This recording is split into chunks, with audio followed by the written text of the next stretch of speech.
Budget 2017 is a unique budget. For starters, it's being presented on the 1st of February rather than the last day of February. Then the railway budget is being clubbed with the union budget. And then there is the demonetization event, which has led to hopes that the government will do something to put more money in the hands of individual taxpayers, perhaps by cutting the rates of direct taxes like income tax and corporate tax. So hopes are running high, but are they based on reason? Find out today on Budget Tax Talks right here on NDTV. I'm Manvi Dhillon, and joining me on the show today is Rahul Garg, Leader Direct Tax at PwC India, and TP Oswal, Senior Partner, TP Oswal and Associates. Gentlemen, thank you for joining us. Appreciate your time here on NDTV.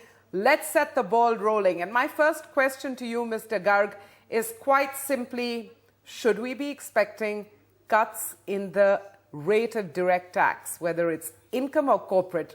Just a bird's eye view first. So I think for sure the rates cut is expected because it's a government's agenda to reduce the corporate tax rate.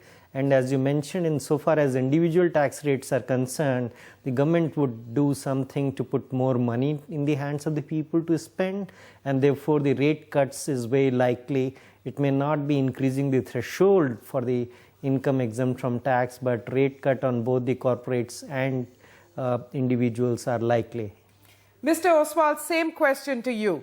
How do you rate the probability of a direct tax rate cut in this budget? So we're talking about income tax rate cut and a corporate tax rate cut. How do you assess the probability of that happening? See, in the month of December, after the demonetization, the Prime Minister has already spoken and already announced one rate cut which will come in possibly in the budget.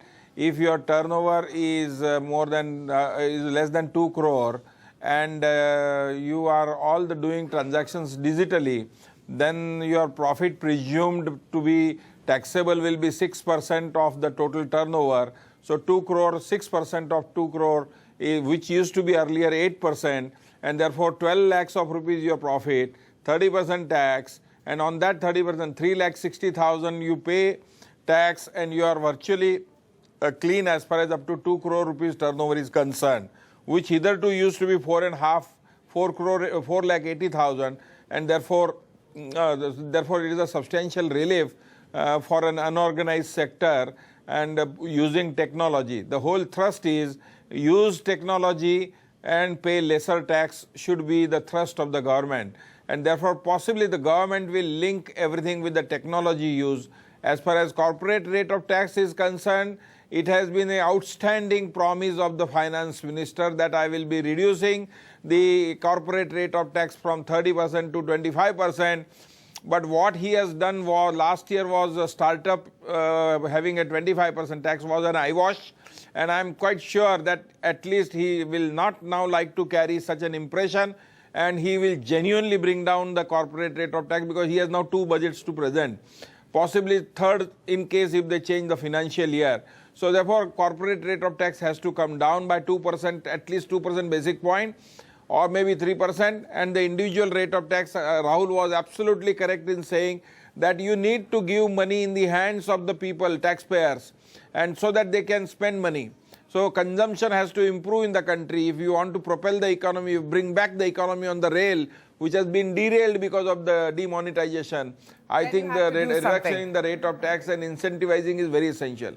Okay, so we agree. A lower tax regime, or at least a lower tax rate regime, is perhaps more likely than not. I just want to say something here. You did say lower tax regime. Insofar as personal income tax is concerned, if there is a reduction in rate, it would definitely be a lower tax regime, at least for a class of taxpayers. And we need to be conscious that what happens to super rich, and they may not be getting any advantage out of such tax rate.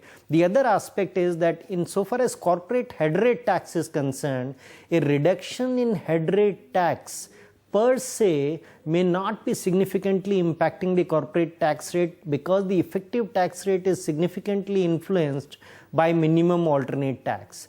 And therefore, if correspondingly minimum alternate tax is not reduced, you may not have the full impact of reduction in corporate tax rate to impact the businesses as one would expect it to. And that's a fair point. But I just want to focus on individuals for a moment.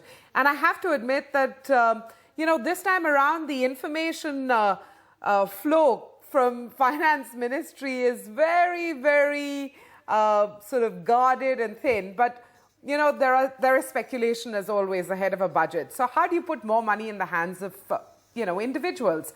Mr. Oswal, look, they might raise the basic tax exemption limit. They might reintroduce standard deduction. What are your thoughts on those two fronts? You're saying no. In my opinion, there will be no change in the basic tax limit exemption limit, 2.5 lakh rupees, and they will continue to maintain that. But the next first slab rate of income tax of 10%, which exists from 2.5 lakh to 5 lakhs of rupees, and that they could increase up to 7.5 lakh, that would be a better move.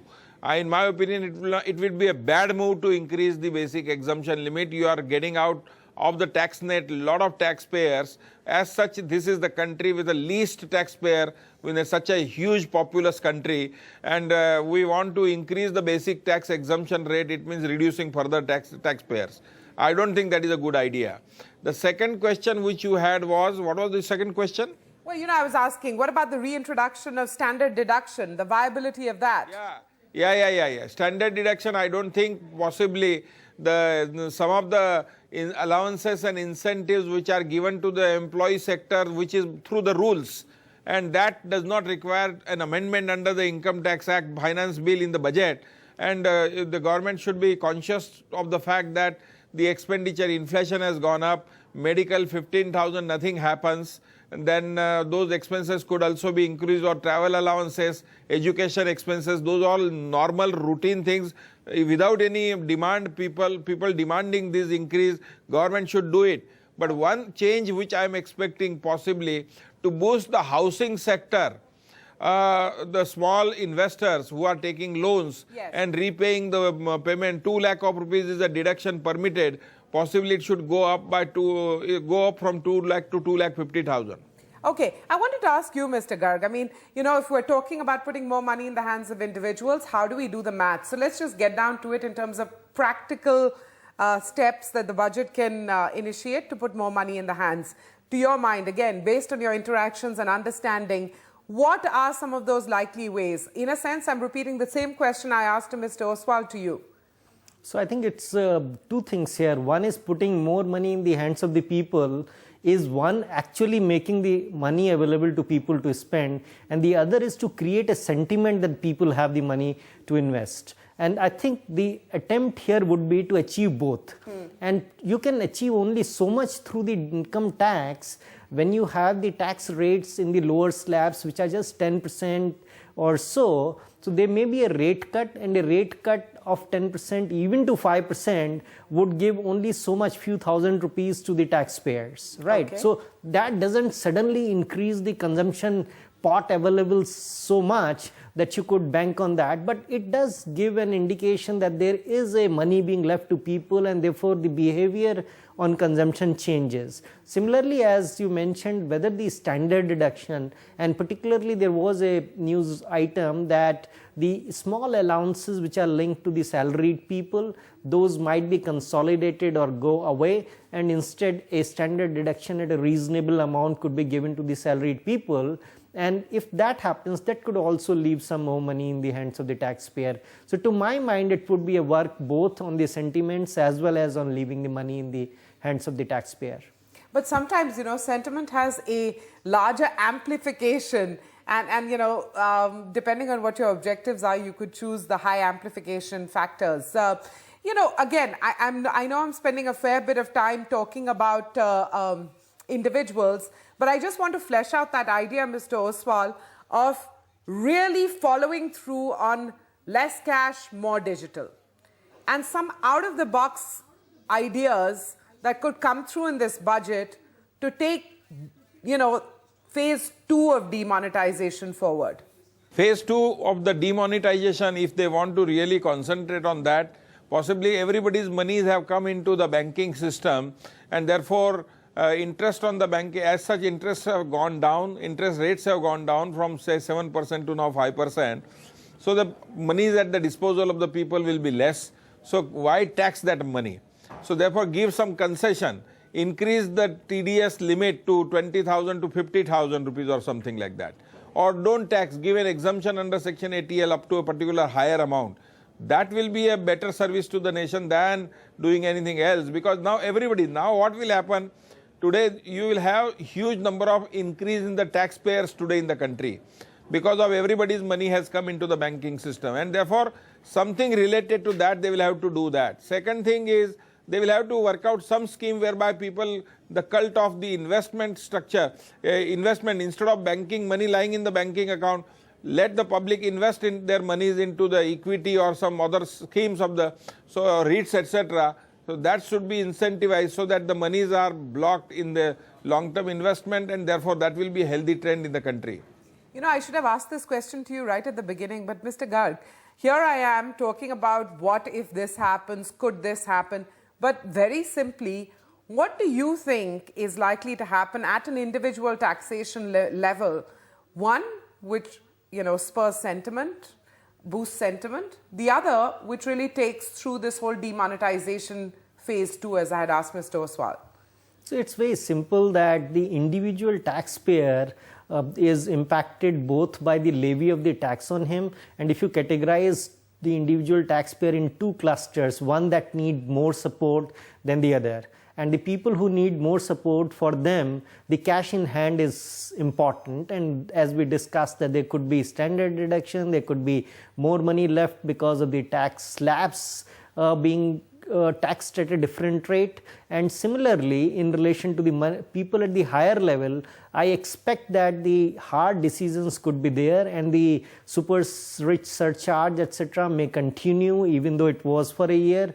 And in terms of the demonetization, the biggest thing that individual would be happy to receive is a very transparent and non-harassing treatment of investigation of the whole thing about the demonetization, because everybody knows that there are numbers of transactions, millions of the transactions of which the database is available, and many of those are related to the permanent account number, and many of those are not related to permanent account number. And if all that information is used appropriately, it could be a very good source of targeted investigation and inquiries for the tax evasion or the tax avoidance. But on the other hand, the same could potentially become a tool where the individual taxpayers and non-taxpayer citizen as a whole may feel harassed if it is not properly used. So I think if there is an assurance that the people who are not to be taxed for such inquiries, etc., would not be taxed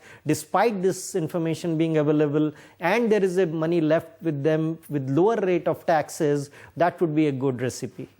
You know, even if that assurance comes through in the budget, I think there are many who are going to still be nervous, regardless of the assurance. We have to continue this conversation. We'll take a quick break, be back in a moment, and really talk about the corporate tax piece in more detail. Back in a couple of minutes.